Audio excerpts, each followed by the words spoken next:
Wow.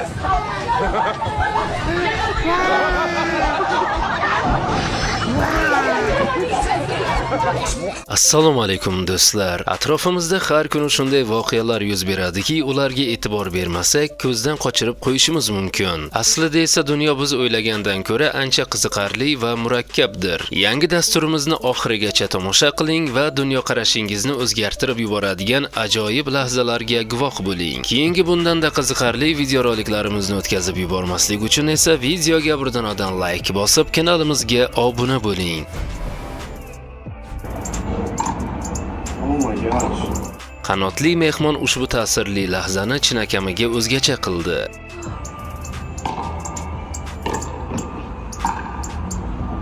Hello. Uelsdagi plyaj go'yo uning bo'ylab ko'rinmas daryo oqayotganga o'xshaydi. Lekin bu suv emas, bu shamol yupqa qum qatlamini olib tashlab, uni uzluksiz oqimga harakatga keltiradi.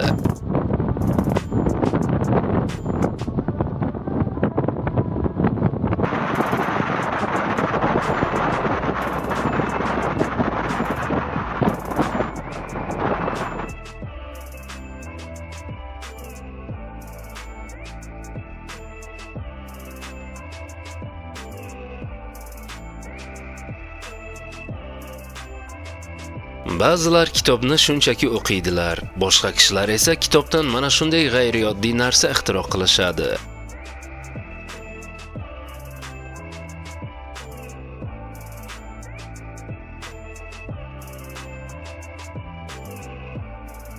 Ba'zan eng g'ayriyoddiy mavjudotlarni ko'rishni kutmagan joyda uchratishimiz mumkin.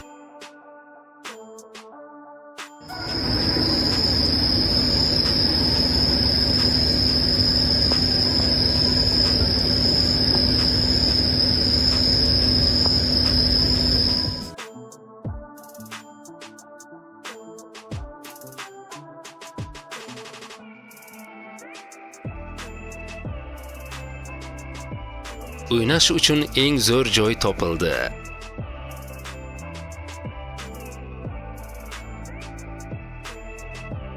Bu yerda juda ko'p baliqlar spiralga aylanib, suv osti girdobini hosil qilishadi.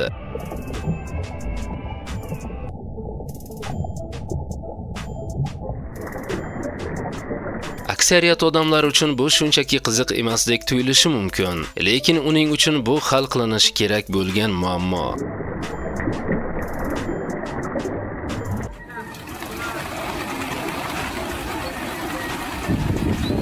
Mikroavtobus ochilishi bilanoq yuzlab qushlar osmonga ko'tarildi.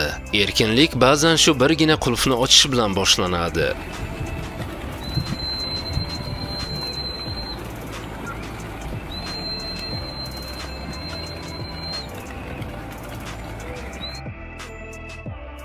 Agar kimdir diqqat bilan qaralsa, ko'p odamlarga juda aniq jirkanish hissi paydo bo'ladi.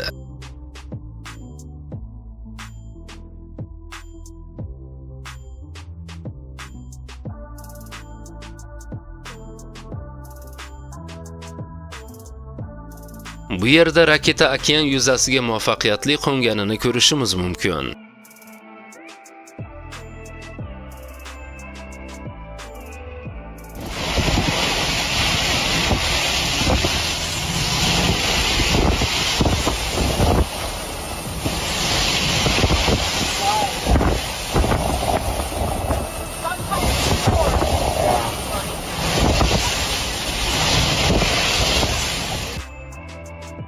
Ko'rinishidan fikrlash jarayoni to'liq gazda ishlamoqda.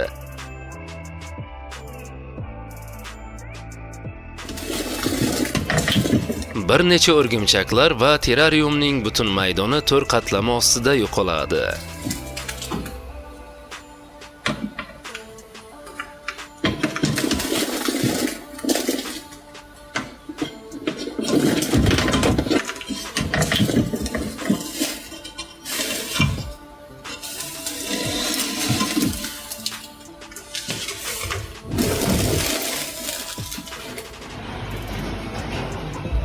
Shut up!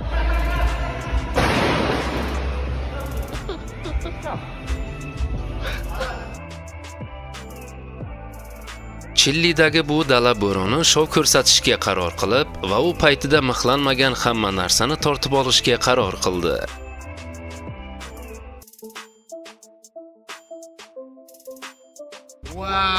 Osmon bo'ylab ulkan meteorit chiziq bo'lib, uning atrofidagi hamma narsani yoritadi va uzoq, yorqin iz qoldiradi. That is a giant shooting star.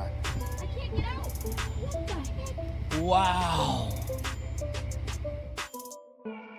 Yaponiyada 2026-yilning boshlanishi shu qadar qattiq sovuq ediki, poyezdlar muz qobig'i bilan o'ralgan stansiyalarga yetib keldi. Ushbu daqiqada elementlarga qarshi kurash yo'q, faqat to'liq birlashish xolos.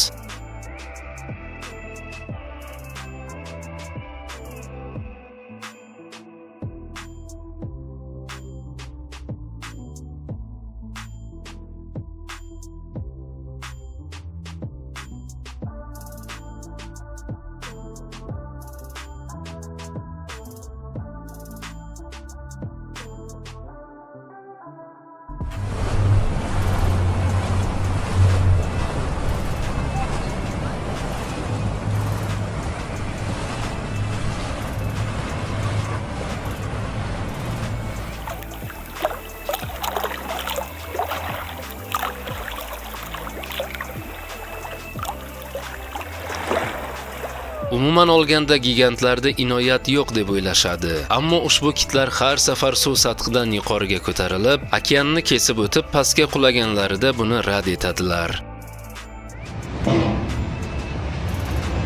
Boshqalar ikkinchi imkoniyatga muhtoj bo'lgan joyda unga bitta manyovr kifoya qiladi.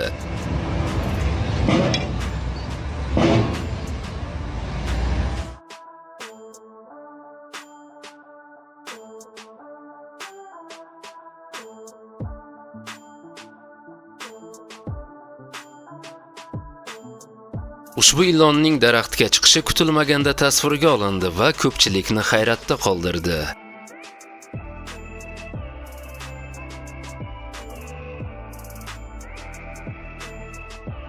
Tog'lar haqida gap ketganda kechikish juda yuqori narxga ega bo'lishi mumkin. Shuning uchun ham ba'zida ko'chki birinchi bo'lib qo'zg'atiladi.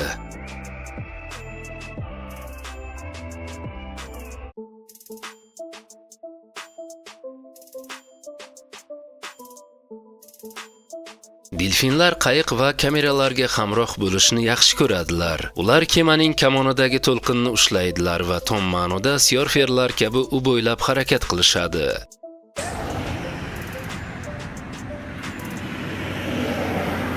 Of what the whole picture looked like now.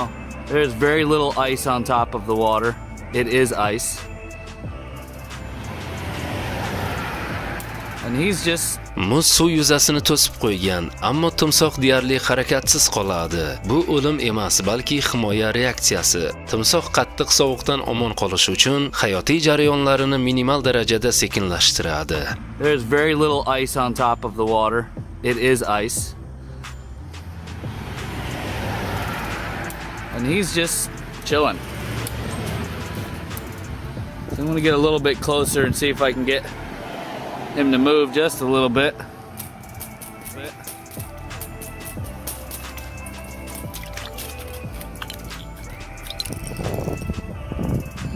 And you can see Bugungi videorolikimiz o'z nihoyasiga yetdi. Keyingi bundanda qiziqarli videoroliklarimizni o'tkazib yubormaslik uchun videorolik ostidagi like va obuna bo'lish tugmachalarini bosib qo'yishlikni unutmang.